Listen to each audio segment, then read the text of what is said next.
Hello and welcome back to the Austin Mountain Biking Podcast. As always, I'm your host, Brooks Lawson, aka the Mountain Biking Realtor, and this show is brought to you by me, Brooks Lawson. Please check out my website, brookslawson.com, and see if anything there piques your interest. You can view my bio and testimonials, save my contact info, read my new real estate blog, or browse the various helpful real estate resources there. You can also submit your comments and questions directly to me using your preferred contact method listed there or on YouTube. Today we have a motley crew of Austin's finest bike technicians who are teaming up to open up a new shop called Texas Dream Bikes. So we have four guests this week. Morgan Lahaie. Did I say your name correctly? No, Lahaie. Lahaie. I think you told me that last time, but it's all right. I forgot already. It's all right. Formerly of Bicycle Sports Shop. How long has it been since you worked there? It's like 2000? I started there in January 2012 until 2017. I was at the Palmer store and then started as a normal mechanic and then just kind of built my way up a little bit. And we got Jesse Mendez, formerly of Velorangutan, Jorge Rascone, formerly of ATX Bikes, and Adam Simo. Is that correct? Correct. Formerly of Velorangutan as well. And in a way, we're coming full circle from where I started because Morgan was actually one of my first guests from way back when I started doing interviews. I think maybe it was like during 2020. It was like kind of early COVID. Yeah, something like that. And all the time, they were very short videos, so I really appreciate the longer form videos. I really enjoy making these a lot more. It's a lot more information. I feel like those were just kind of short attention span kind of things. We just try to cram as much information in 7 minutes as we could. So Texas Dream Bikes is having a grand opening on January 31st. And I want to start off by going around the table and each of you take maybe 3 to 5 minutes and introduce yourselves. Tell us a little about your background in biking, your role with the company, and your professional experience. So we'll start over here on the end with Jesse. Hey, how's it going? It's mysterious, honestly, how I came into biking. I was at Velorangutan over with Wes. Initially started with the motorcycle side. It used to be a used motorcycle sales dealership, and I come from a background in motorcycles, honestly, an avid motorcycle enthusiast. So bicycling or mountain bikes in general were kind of wasn't really expected, but very welcome, of course. Yeah. Originally my background was in finance. I was in DFW for about 10 years before I made the move to Austin. Made it down to Austin and took a keen interest in motorcycles. Spent a year just doing nothing but ride motorcycles around town, everywhere, honestly. And then hooked up with Wes and started there. Like I said, my journey was mostly motorcycles, and then it kind of dwelled into the bicycles, honestly. And that's how I came to be in the bicycle world. Yeah. Awesome. Adam? Man, I've been in the cycling community for basically all I know. Started off at a shop up in Hearst at like 14 years old, and just never looked back from there. Ended up at Velorangutan most recently. Spent about 3 years there. Was never supposed to be like a long-term thing, but really found a home there. Building a service department more or less from scratch, and really gave me an opportunity to grow as a mechanic. As far as cycling, started off with BMX. I don't think I'll ever stop doing that. But more recently, it's been just like enduro, free ride, and maybe a little bit of cross country here and there too. But yeah, I've been working on bicycles for 13, 14 years at this point. Definitely well over a decade. And yeah, really just, I don't know, man, kind of feels like home every time I'm at a work stand near my workbench and all the tools. So yeah, don't think I'll be doing anything else anytime soon. Morgan? Well, for me, same thing. It goes pretty far back. I mean, really the first bike shop I worked at, that was like 12 years old. That was in the Caribbean because I was born over there. Just fixing flats for a shop. And then after that, moved to France. At about 16 years old, started working in a shop there for until I was 22, because that's when I moved to the US. And then started working at BSS for a few years as a mechanic, and then little by little, like lead mechanic and service manager and all that. Did you used to work at a factory building wheels? No, I was helping an importer building BMX wheels. Yeah, for sure. But you were a kid, right? Mm-hmm. Yeah, I mean, I was like 17, 16, something like that. And they would give me like, I don't know, 20 wheel sets to build. And then, okay, we need them by this weekend. And I would spend all my nights just building wheels, basically. That's crazy. So yeah, I've always worked on bikes, basically in the bike industry. And then after BSS, I went to Bicycle World in Austin, which is where I met this guy over there, George.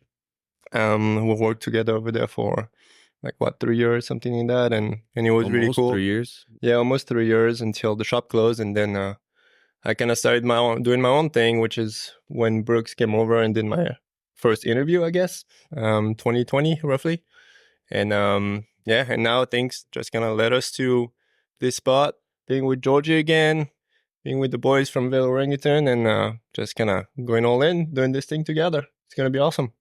Can you tell us more about your BMX history? Yeah, I rode BMX my whole life. Basically, I started around 12, 13 years old and just rode BMX the whole time, only BMX pretty much until the past few years where I've been getting into mountain bikes a little more. But yeah, I was BMX pro in France.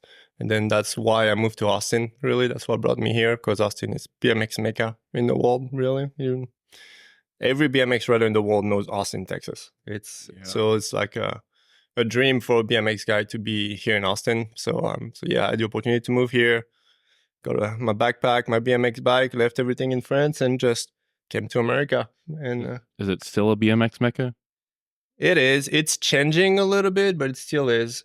California, like San Diego area, is kind of taking over a little bit, but Austin is more of like a legendary place to go to. It's like, I don't know. It's not really only because of the spots or anything. It's just the atmosphere, the riders, the community, really. Yeah. So, I mean, really, anybody that rides BMX in Austin is from somewhere else.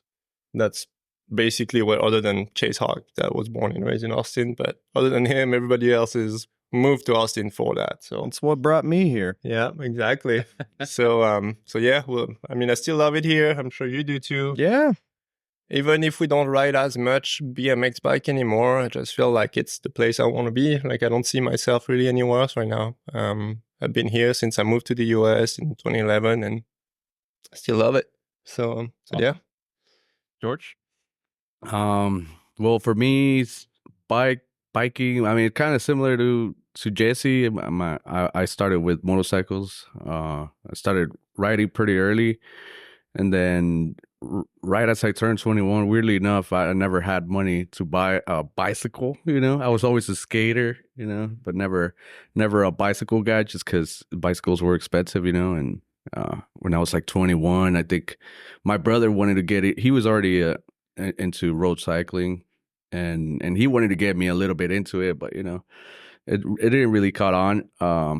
But then he wanted to get into mountain biking, and that was my chance to kind of tell him, like, yeah, man, you should get a bike and you should let me borrow it, And for me, it actually started with my friend's stepdad. He took us one day to I'm from El Paso. Well, that's where this happened, right? But he took us out to the mountains out there. I mean, really, really technical stuff, but he let me borrow a bike.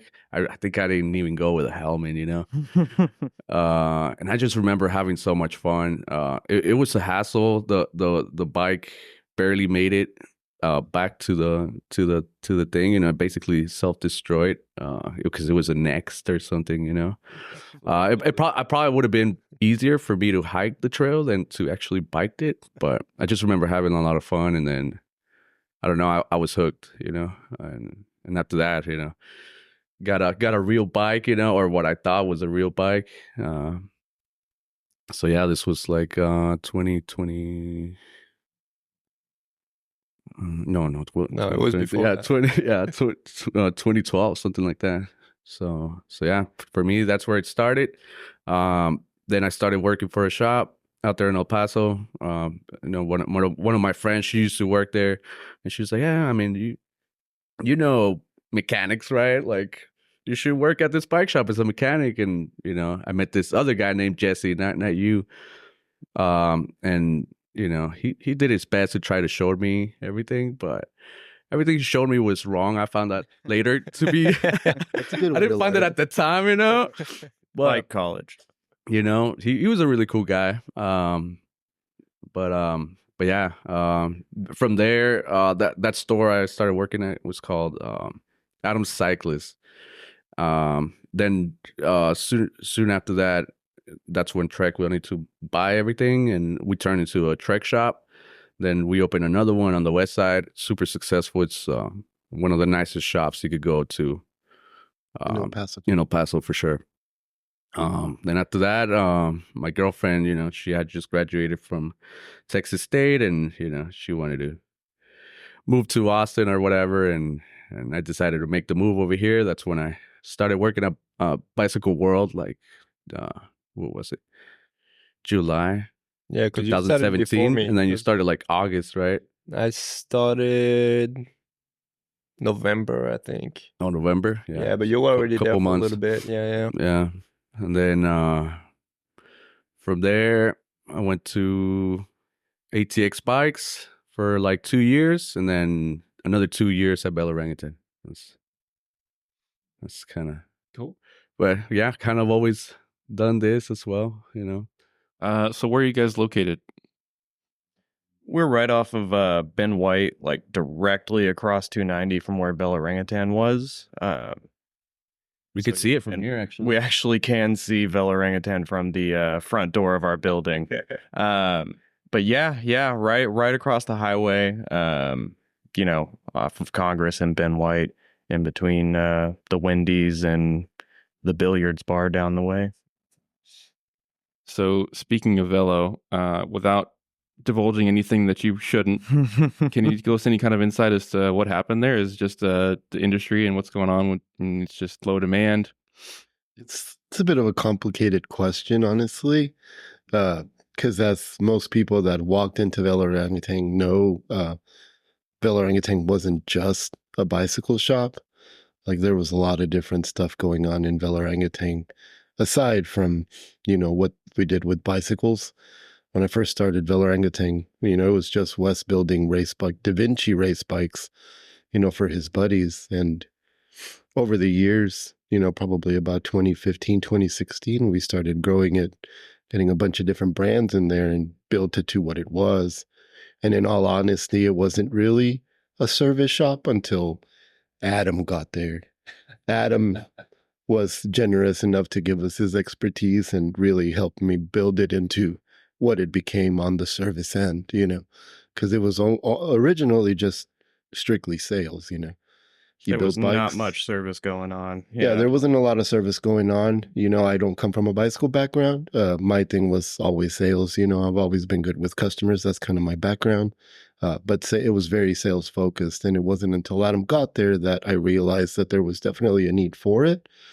And it was because of him that we built what we were able to build. And then we were lucky enough to get George in the door. And that just kind of really blows out of the water for sure.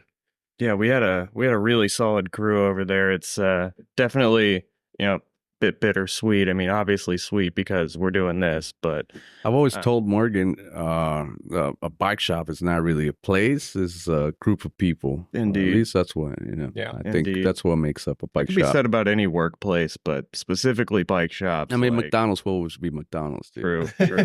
I like McDonald's. That's why I made that reference, man, just for you. Thank you.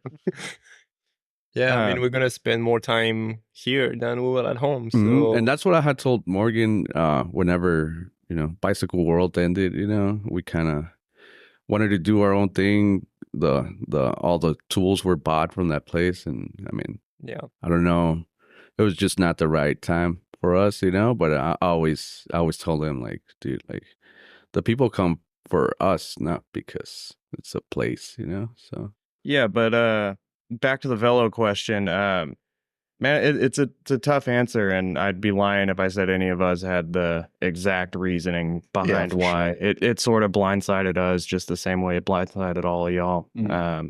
We were not expecting it, and then all of a sudden back in September there was the announcement that it was closing, and yeah, we're just like, okay, At the very least, move on. though, there was a heads up. Yeah, we got a heads up. Yeah, and, and at the end there was a bonus. So to me, I'm not complaining. it was No, always it's- business, and the man had his reasons to close. No, and- but like I'm not, we're not mad at him or anything. Dude, yeah, don't misunderstand me. No, I I don't. I'm eternally grateful for the opportunity that I had there. I mean, having nobody above you to ask you to answer questions on how do I fix this and that kind of thing. Like it's scary at first, but Makes you resourceful. dude, yeah, I grew Figure it out. immensely as a mechanic in those 3 years. I contribute most of my skills nowadays to that removal of the safety net back then. So yeah, I'm very grateful to Wes and Velarangitan for what they turned me into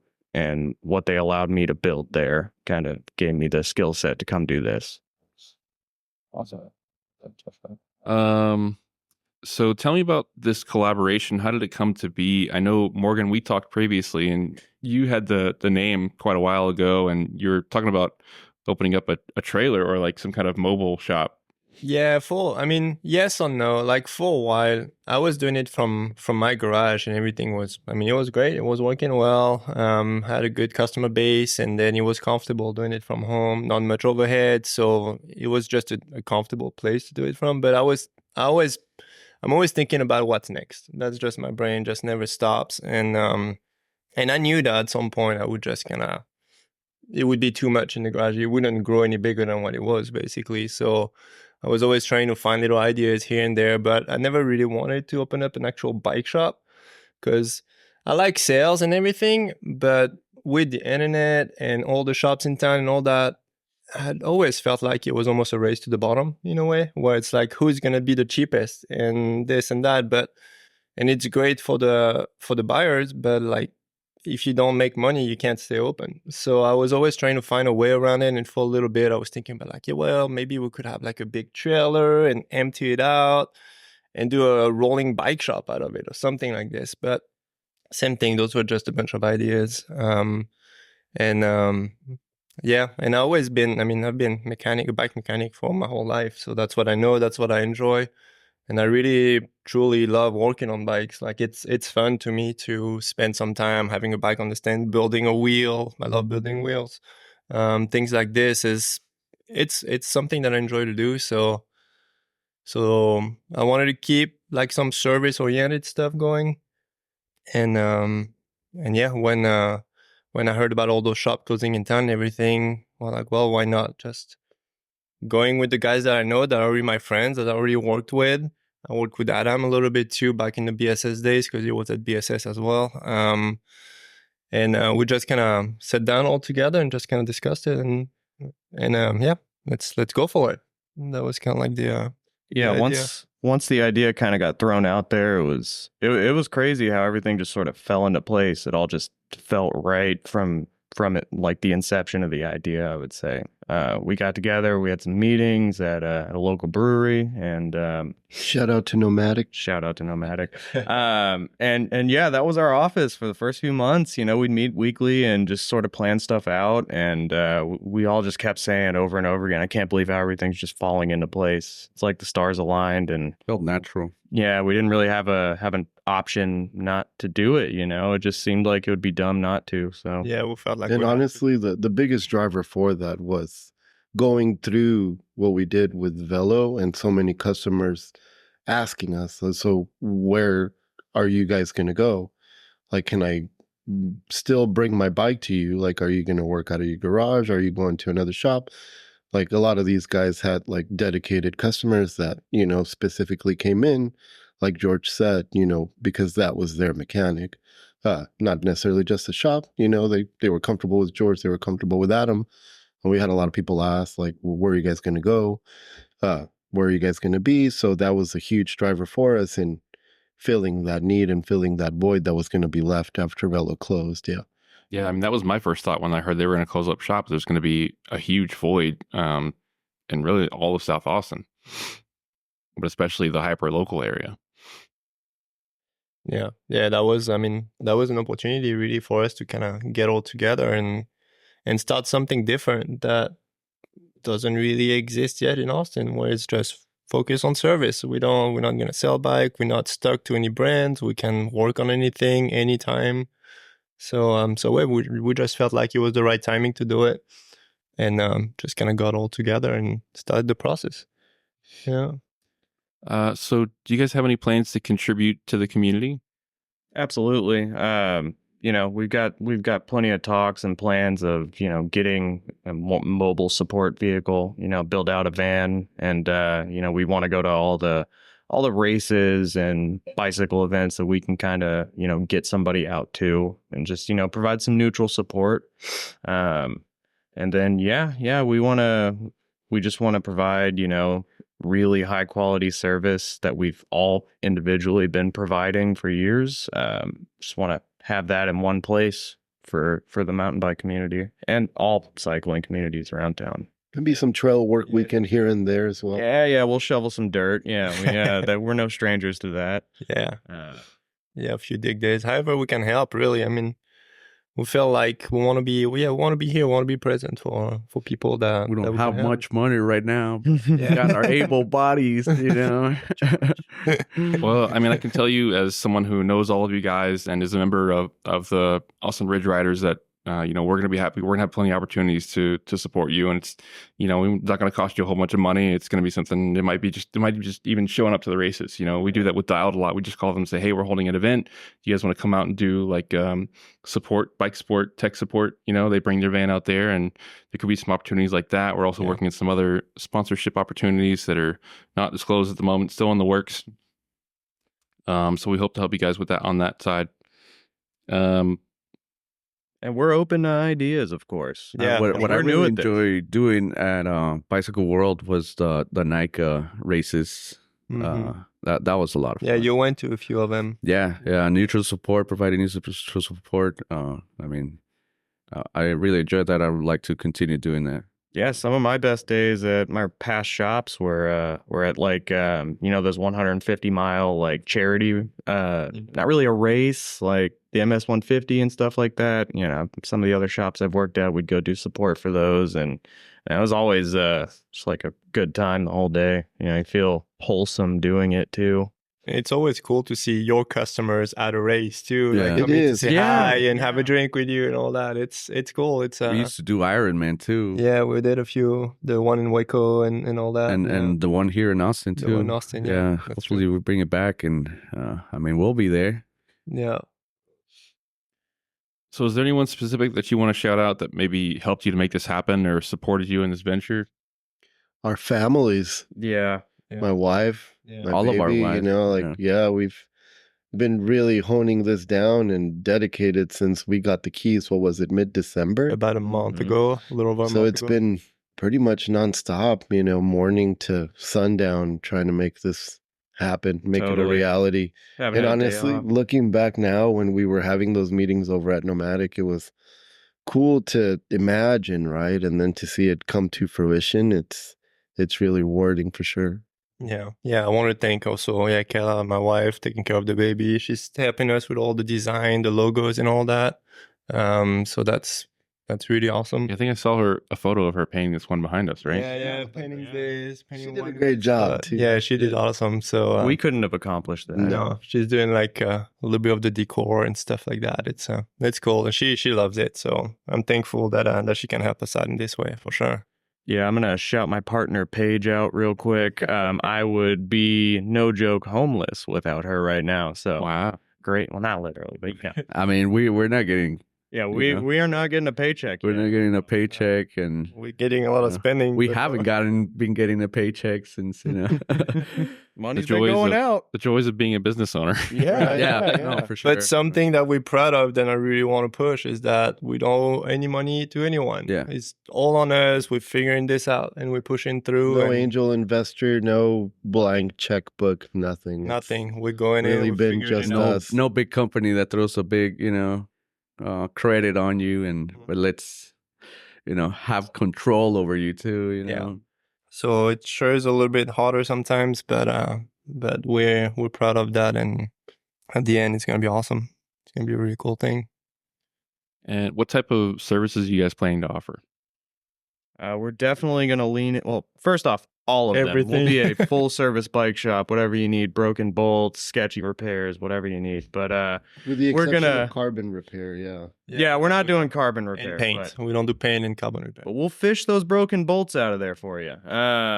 But yeah, no, we're gonna lean pretty heavily into like full service suspension work, suspension tuning, whatever you might need. We would love to, yeah, we'd love to remove that need to, ship your shock off and wait 3 weeks for it to come back. I mean, obviously some special circumstances will come up and warranty work isn't really involved in that. But yeah, we're getting like the full vacuum bleed and fill tool set up that you'd find in like a Fox or Rock Shocks or Cane Creek factory service department. So yeah, it'll be the full shebang in terms of suspension work. But to expand on that, we definitely want to do like custom builds. We want to build your dream bike. So, feel free to bring us a frame and then let us handle the rest of it. And then we do have, in my opinion, the 2 best wheel builders in town. So I'll pass it over to one of them to expand on that a little bit. Yeah, we'll do a few wheel build races. It's gonna be fun. No, but I love building wheels. Me too. It's been my favorite thing for a long time now. And Morgan was my teacher, so some will say the what's it called? I don't know. I love like starting from like a rim, spokes, and hub, put it all together, and now it's a round wheel. Yeah. And it's Better you than me. The way you showed me how to do it, I just seen it so differently, and now I can build them super fast. Yeah. Probably less than an hour, I'll say. Yeah. It's just like little tricks, and really, the more you do, the more comfortable you get. And one thing with wheels though is that if you want to be fast at building it, you got to go slow. Like you got to take your time sure. to build it, so you don't have to restart it. Basically, What about bird wheels? We love them. you have to bird go wheels. slow anyway. To be honest, like you said, I enjoy building wheels. To me, it's so zen. Yeah. I send out and Just do your thing. I can spend all day building a wheel and it's I time heard to go home. But a bird spoke, a bird wheel, I'll spend all day building that one. Yeah, they're so labor intensive.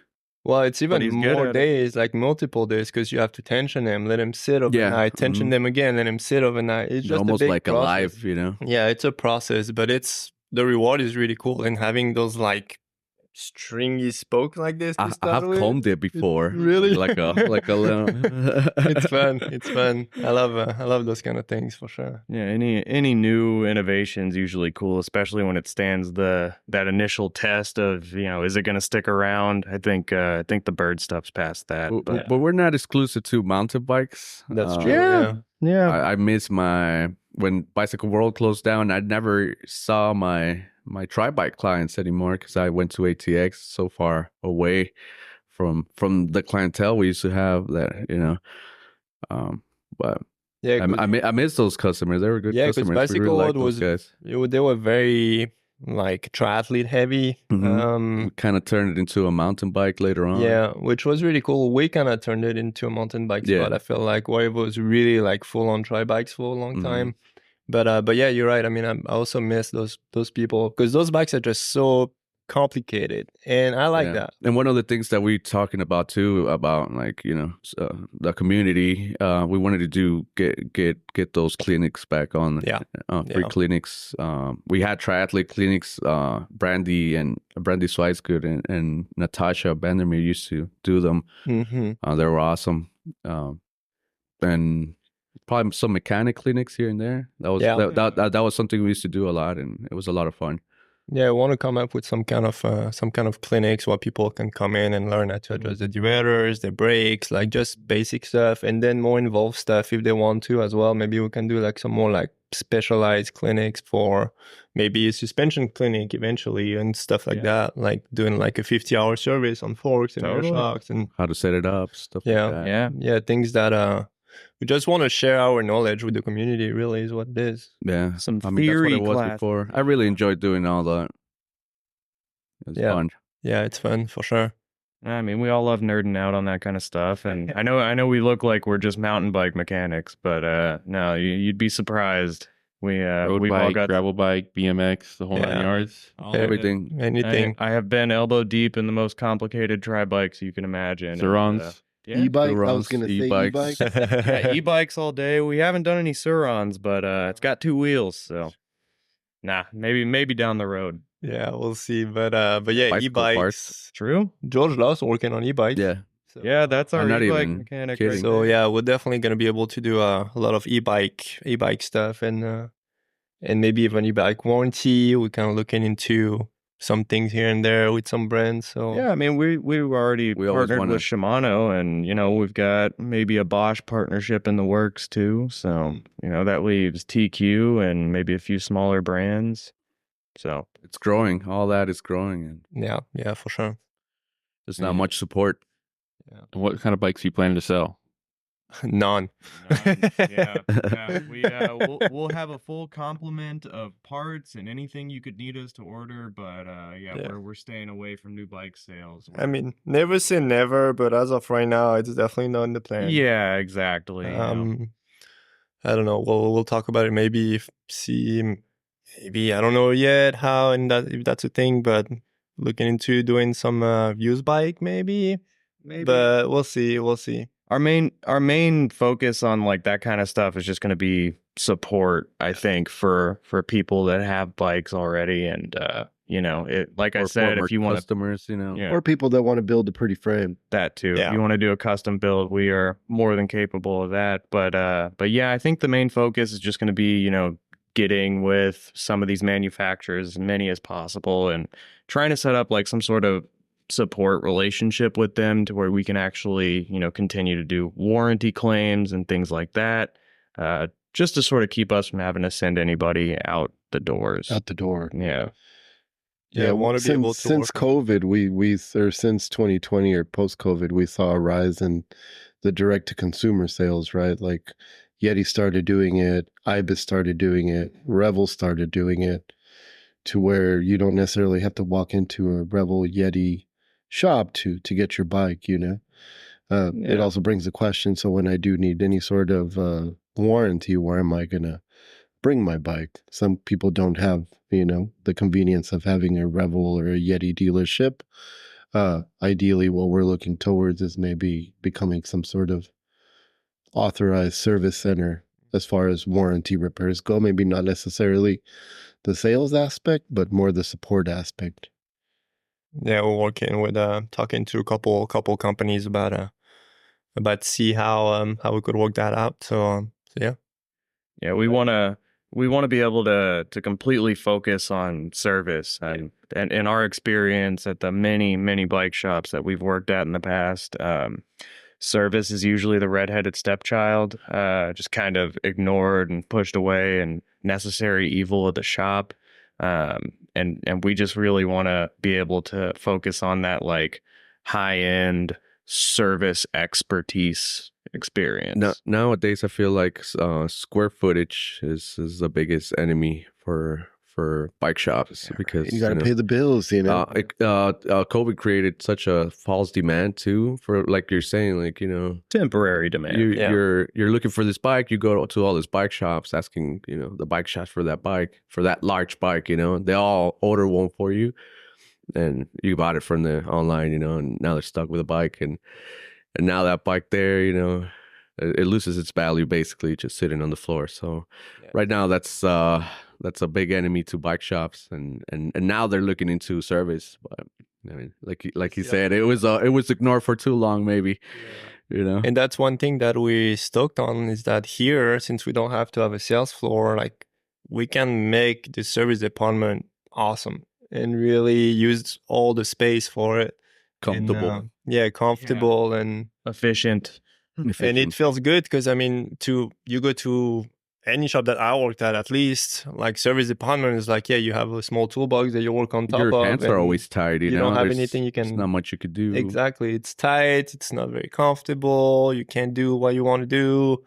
So now we have the opportunity to just kind of go all out and have our brain just make it happen, like do our dream shop. We're basically setting it up. We've completely custom built this shop for our own purposes. I mean, I'm sure you all see it when you come in for the grand opening, but man, we've knocked down walls and rebuilt new ones. We've torn the floor all up and completely re-put it in. I mean, gotten a little spicy with the electrical work and all that good stuff. So yeah, we haven't really needed much, if any, professional help. We've all just sort of got down and built our perfect bicycle shop. Yeah. You know, I've always seen the dream build videos and stuff like that on YouTube, and I see all these awesome service departments, and you know, in the back of my head, I'm always like, I'm never gonna work in a place like that. I'm never gonna be able to work in a place like that. It's always gonna be the second fiddle service department in the bike shop, and here I am building exactly what I want, a bespoke, perfect workspace for myself, and these guys have set that up too. So yeah, I think it'll really enable us to be efficient and provide the absolute highest quality of service. Yeah, for sure. We won't be limited to anything really. We do what we want. That's something that we're stoked on, is that it's just the four of us. So we want to do something, let's do it. Nobody's gonna tell us not to. And I feel like having that freedom is gonna make us just be better at our job. Yeah. So Well, I think I may have glossed over your grand opening a little bit. Can you tell us more about what's planned for that? it's on my birthday. yeah. So we have to bring you a gift for your grand opening? yeah, gifts are required. Everybody. He purposely made it that day. No, I Yeah, I think we wanted to needed get myself a set bike date. shop for my birthday. I was like, yeah, why not? We needed a set date, and we honestly needed that. And that much set time, date 'cause is January 31st at 6:30 30. p.m. We will be open for the full day, from 11 to 6. But you know, if you want to show up a little before we start the party, feel free. Yeah, I'm gonna have some food, some beers. Yeah, there's gonna be some briskets that First come, first serve, though. yeah, first come, first serve. But yeah, we got a whole bunch Arredondos. of brisket. Yeah, Redondo's barbecue. from our buddy Mr. Arredondo, and he's Avery. cooking them himself. Yep. And You every and yeah, we'll have a keg of some fancy beer for you guys, and then maybe some other small things. There's gonna be Electric jellyfish. there you go. gonna Didn't have know a, if I could say that. we're gonna have a uh, raffle too. Yeah, we're gonna have a raffle. We've had Giveaway. massive support from a lot of the distributors and a couple of the brands that we work with. So some of their swag is going to be in some raffle giveaway stuff. And then yeah, just a good party. Come hang out, check out the shop. Yeah, thanks to Shimano, Spider Mountain, BTI, Kogel for helping us with that, giving us some stuff. That's awesome. Can't wait to give that away to people. Also, who are gonna show up. Liquidation Austin. Yeah, and Yeah, that's Liquidation true. San Antonio. Yeah, they've Yeah, hooked us up quite a all the bit. the Tools. tools and stuff. Yeah, Awesome. yeah. So that should be a good time. Yeah, come on by. Everybody's invited. Everybody's welcome. We'll give you guys a good tour of the shop so you can see where your baby is gonna spend some time and Where the sausage is made. exactly. So yeah, we'll be happy and proud to show it to you and show you around. We're stoked on the place and can't wait to share it for sure. So obviously right now it's a very competitive industry. What are you doing to separate yourself from the competition? We really just focus on service and the community, really. Quality. Quality, exactly. Like I feel like our work quality is gonna kind of speak for itself. We're not the kind of people that just go out there and like, I'm the best and this and that, because there's always somebody better somewhere. Yep. But all together, we're gonna be pretty fucking good. Yeah, Sorry. I've been joking that we make one very competent bike mechanic together, because we all have super like specific specialties. You know, I'm the suspension guy. We got our wheel builder. George is great at everything. It's kind of incredible. Bikes and- Especially e-bikes. But yeah, no. All together, there's kind of no problem we can't solve. So you know, anything that you're a little nervous about or want to make sure that, like, you know, these guys actually are doing it by the book and the right way. That's how we're hoping to set ourselves apart. It's just that white gloves, high-end experience, with a complete focus on service. Yeah, and I mean, between all of us who have over 50 years of experience, Mhm. of bicycle experience, we're something humble about it too. humble about I it. never think I know You're it all. humble about I always, I've always, I'm always willing to learn, and I'm Yeah. always trying to learn something new every day. Yeah, for sure. And I think something that's going to be huge too that not many shops do is that we want to do second check on every repair. So like I finish a repair, Adam is going to put in his stand and check it over and make sure he doesn't see anything that I missed. And vice versa, we're all going to check each other's work. And that's another sign that we open to do something wrong, get it fixed by the next guy. He's going to tell me like, oh yeah, you did this wrong. Okay, well now I learned for the next time and then I won't That's do it where again. improvements made. Yeah. Yeah. And I feel like we're all just going to build ourselves up and just get better and better. And we want to make sure that every bike that gets out of this door, we are proud of it. And we know it's been done right and to the best it can.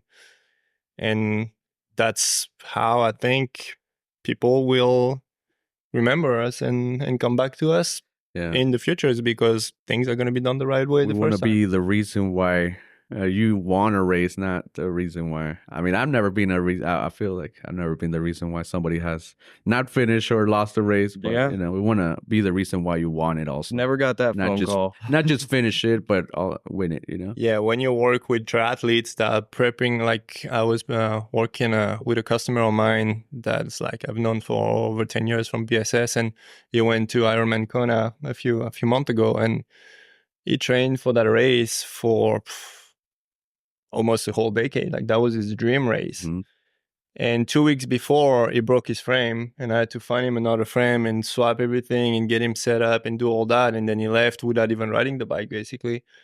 And at that point, I was like, if something is wrong with this bike, this will be very bad. This could either go And- really, really good or Yeah. really, really bad. And then he ended up being a good story, and he finished Yeah. the triathlon. He went over there with his family, finished the Ironman. He was super stoked, and everything worked out. But that's the kind of thing that I want to do. I want to make sure that whoever gets their bike worked on and is going to go to their race can be 100% confident that the bike will do great. And if anything happens, it's not going to be a bike's fault, a bike's Mhm. issue.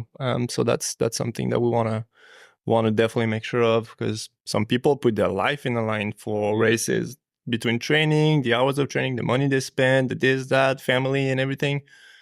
It's important for a lot of those people. So I want to make sure we can deliver that quality that will carry them. I think we always cater to that community of people, so we're used to a higher standard of quality. you know? for sure. My Yeah. other hope for setting us apart would have to be, and I sound like a broken record, I'm sure, but the suspension stuff. Correct me if I'm wrong, but I don't know anybody in town offering like on the spot, maybe not on the spot, but actual suspension tuning. There are a few shops around here that are, doing damper rebuilds and 200-hour service, which props to them. But yeah, I don't see anybody really heavily leaning into like, we're the Austin, suspension tuning guys. So I really want to be that guy for you. Yeah, not just Austin, really. I'm gonna Yeah. go talk to other Yeah, we wanna cities and expand. have people shippers their suspension and be Yeah. able to do that, be able to service that too for other communities out there also. Yeah. But yeah, we want to sit there and, go over how you could have your suspension tuned to better suit your needs. Want to go over the theory behind why, and, really arrive at, the best bespoke suspension setup whenever we're doing that kind of stuff. Service is one thing, of course. We're going to be rebuilding all of the shocks, keeping them tip top for you. But yeah, we really want to give everybody that racing experience if they really wanted it, because the pros aren't riding the tune that your shock comes with. They've had a bunch of people sitting there doing math and changing stuff, and we want to be able to provide that kind of thing too. So yeah, we want to be the suspension shop in Austin for sure. It's also the bulk of the cost of your bike, right? Like Yeah. suspension is expensive. It's important. And a lot of people walk out the shop not knowing exactly what's on their bike. Yeah. Like, it looks pretty, it's got nice components, but what do you do with these things, right? Getting the fork and shock dialed. I always tell people, I mean, I would spend more time and effort and attention to suspension setup than, oh, what fancy components do I have? Like, if you set up your middle of the road suspension perfectly, it's gonna ride 10 times better than that top of the line flagship fork and shock. If you just, shove some air in there and then call it a day. So, What would you think that will feel like? Like having like a underwear too tight, or what would you describe that? Yeah. Underwear too tight's pretty good, or some pants that are too loose. I don't know. But yeah, we wanna tailor the bike to you, and I feel like there's a gap in town for that. So, and down the road, we want to have other shops or distant customers sending us their shocks, assuming we make that much of a name for ourselves. So That's the plan, yeah. All right. Well, that's about all I've got for you guys. Do you want to do some shout outs? You have a socials or website, or what's your preferred contact? yeah, check out our Facebook and our Instagram. Just at Texas Dream Bikes. Yeah, Texas Dream Bikes. We're trying to be as responsive as we can on there. Jesse's gonna start posting a couple times a week and things like this. So yeah, all the updates and the news of the shop are gonna be on our social media. Really. We are taking service bikes in now. Yeah. Any sort of service needs you might have, you could always reach out Facebook, Instagram. You could email us at service@texasdreambikes, or each of our names, George, Adam, Morgan, Jesse at Texas Dream Bikes. Any of us are happy to help. Yeah, for sure. And yeah, until the grand opening, we're taking stuff in, appointment service, and Working the doors on a aren't web page too. Yeah, that too. Yeah. The doors aren't fully open to the public yet, but like Jesse was saying, if you got any needs, just get in touch with us. We'll set up a time to drop off, and yeah, for sure. we'll see you guys after the grand opening. Yeah. Excellent. Well, you've been listening to the Austin Mountain Biking Podcast. If you enjoyed it, please check out some of our previous podcasts with Scott Smith of Crankworks fame, Brett Jones of Station Mountain, the Dialed Bike Crew, and the crew of South Austin Trail Network. And please share with your friends if you enjoyed. Once again, you can find all things Brooks at brookslawson.com. We are looking for a mountain biker / music producer to make some podcast music, which would be cool. And thank you all for listening and watching. Thank you, Brooks, and thank you, everybody. Yeah, thank you guys. Thank you. Yeah, very much appreciated, Brooks. Yeah, thanks for the time. Thanks for doing this. And then we'll see you on the 31st. Yeah. See you at the grand opening.